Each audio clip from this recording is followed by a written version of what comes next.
Ito po yung case ni Neri Naig sa Dermacare yata to na company.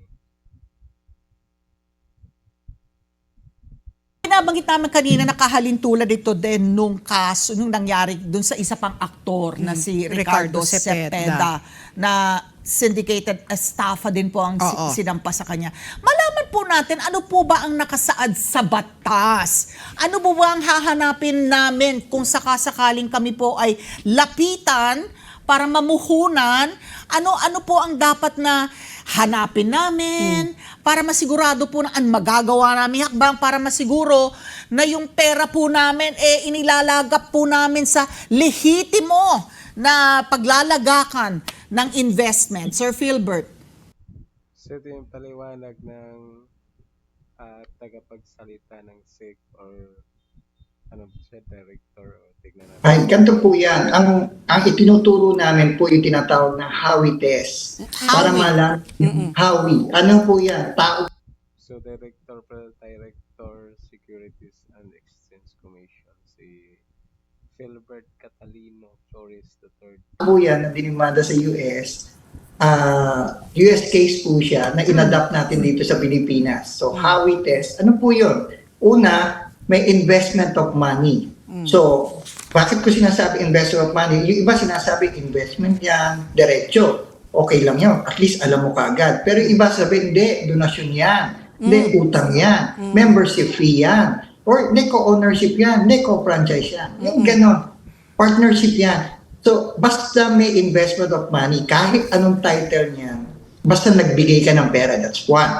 Next, in a common enterprise, ibig sabihin, meron kayong inipon yung pera para sa isang branch or sa isang cryptocurrency trading or may gagawing building or something. Basta may pinulong yung pera na yun para may gagawing business or may gagawing isang activity para magamit yung pera nyo. Ano yung pangatlo po?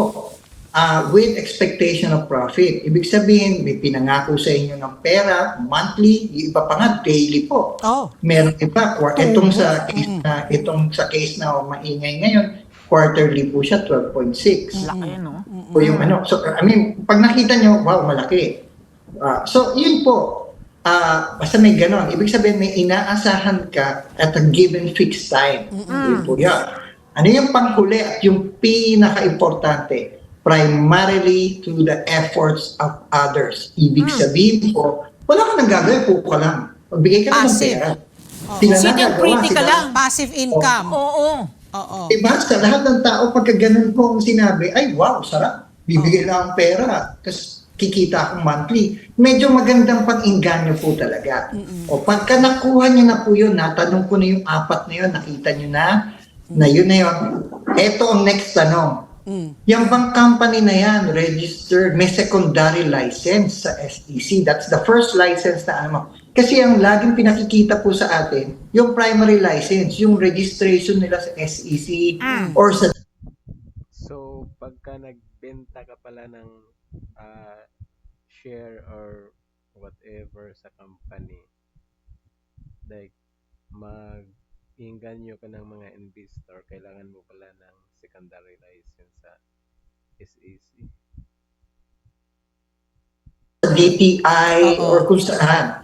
Ang ibig sabihin lang nun, meron lang silang corporate existence. Ibig sabihin, corporation sila. Or sole proprietorship siya. Yun lang po ibig sabihin nun. Pero para ko mag-engage at magbenta or mag-offer ng securities or ng investment contract, kailangan po ng secondary license. That's the first hahanapin mo po.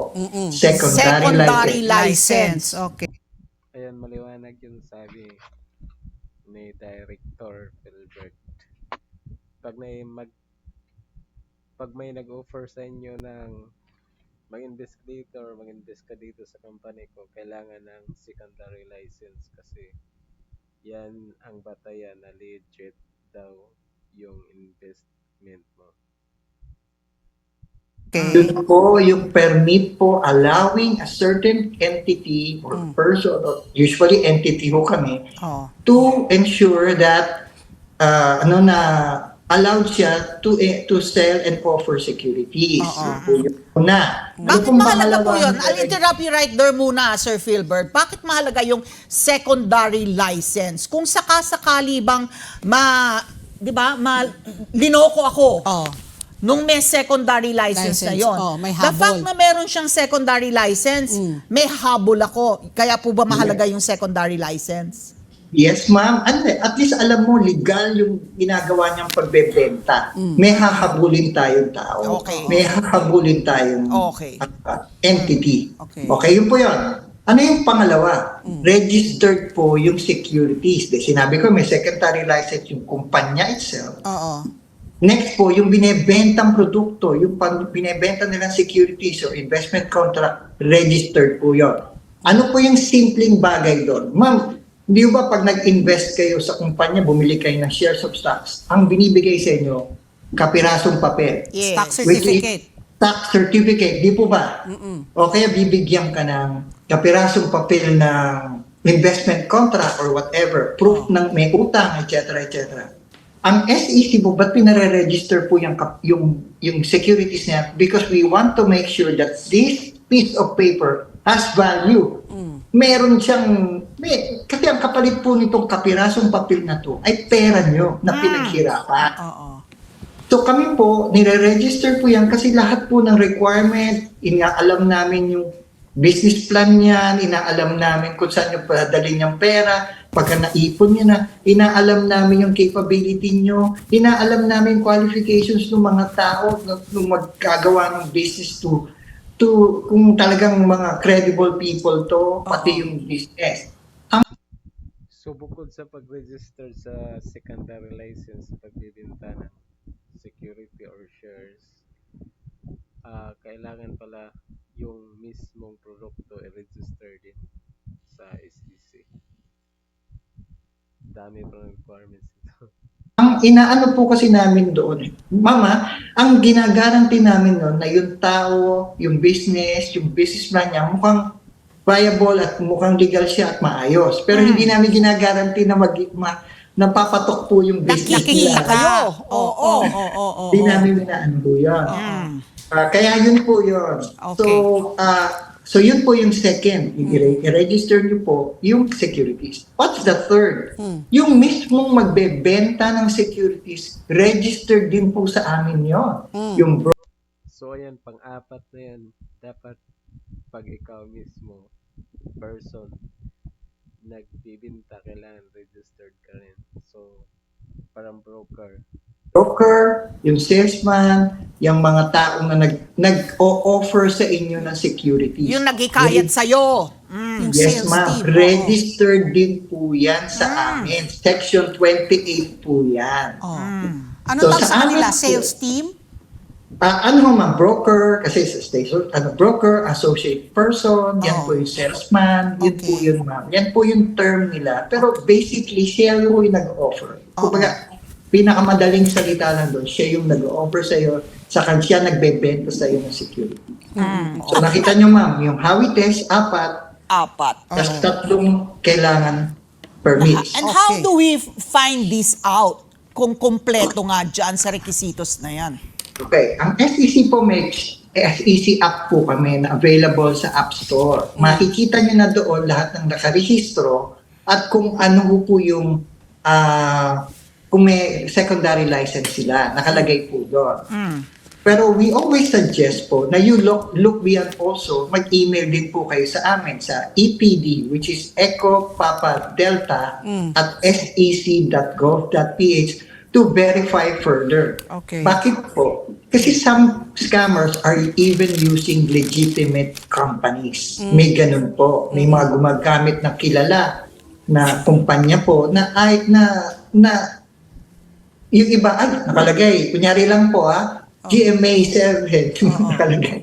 Parang magre-react kayo kagad, no? Or parang, mukhang valid ito. May ganun po. And they will be using people, influential people, or people that are known na mga magagaling. Minsan, mga kasama pa nating mga police, etc., teacher, na ang presumption, kung yan mga yan, nag-invest nga, paano pa kaya kami? Ibig Correct. sabihin, nag-investigate na yan. Oo. Hindi po. Don't stop there. Magtanong, magtuloy-tuloy po bago bumitaw. Okay. Mas gusto po namin na maaga pa lang po, na ibigay nyo na impormasyon, nahinto kagad natin, hindi nawala ng pera. Okay. So sir, So yan, kailangan vigilant talaga tayo sa panahon ngayon. Gilbert, no, without particularly just referring to the Neri Naig case and the Ricardo Cepeda, ano yung liability po ng mga endorsers po in general? Kasi talagang alam natin na ang Pilipinas talaga, starstruck talaga tayo. We really use the power of popularity, of stardom, di ba, to win voters, to sell products, to sell food, lahat nun. Pero where do you draw the line na na hanggang kailan lang ba may responsable ang isang endorser na hindi naman sila makukulong dahil sila binayaran, no? Kumbaga binayaran sila ng talent fee para gamitin yung pangalan nila, their likeness, yung mukha nila para maghikayat, no, ng para tao mga bumili or mag-invest. Kaya paano natin kung kunyari like kami may mag-imbita sa amin, uy, bayaran kita X amount o i-endorse mo naman yung product ko. Syempre, di ba, sa atin, lahat tayo naano sa, uy, ang laking pera nun. So, paano na po protektahan yung mga influencers, mga artista, ng mga ganyan, sa mga endorsements po? Yan po.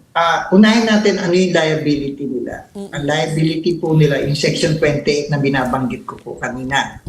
Which is yun nga po, parang lumalabas po, sila ay parang sila ang nag-offer, nagamit sila to offer at makakuha ng mga investors. Ano pong kailangan gawin nila, ma'am? Unang-una po, syempre alamin nila kung sino yung ine-endorse nila. Yun ang pinaka-importante po Kasi baka mamaya po yung mga yan kriminal or may ginagawang mali. Yun po yung number 1 po yun. Pangalawa po, siguraduhin nyo na ngayon na alam na marami, natutuwa ho kami na alam nila yung Section 28 na hindi ka basta pati ka nag-endorse ka lang. Walang Kung ang endorsement mo parang commercial lang, ay pumunta ka dito, maganda serbisyo niyan. Magandang produkto ito, magandang soft drinks ito, walang problema yun, ma'am. Hindi siya Pero pag sinabi mo, magandang business ito, mag-invest kayo dito, ma'am, yun ang draw a line. Dapat doon, ma'am, hindi ka sasama sa ganon. Sumama ka doon, ma'am, sama ka na.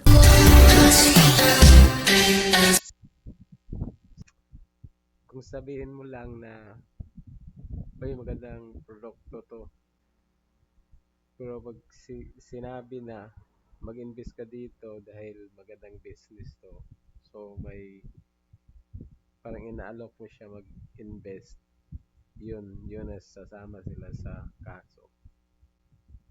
Yung syndicated estafa kasi wala pong bail, so hindi pinapayagan yung mga suspect or mga alleged individual na magpiyansa. So kung hindi pa sila na-acquit, andyan pa sila sa kulungan, or kung katakas man wanted pa, ganun.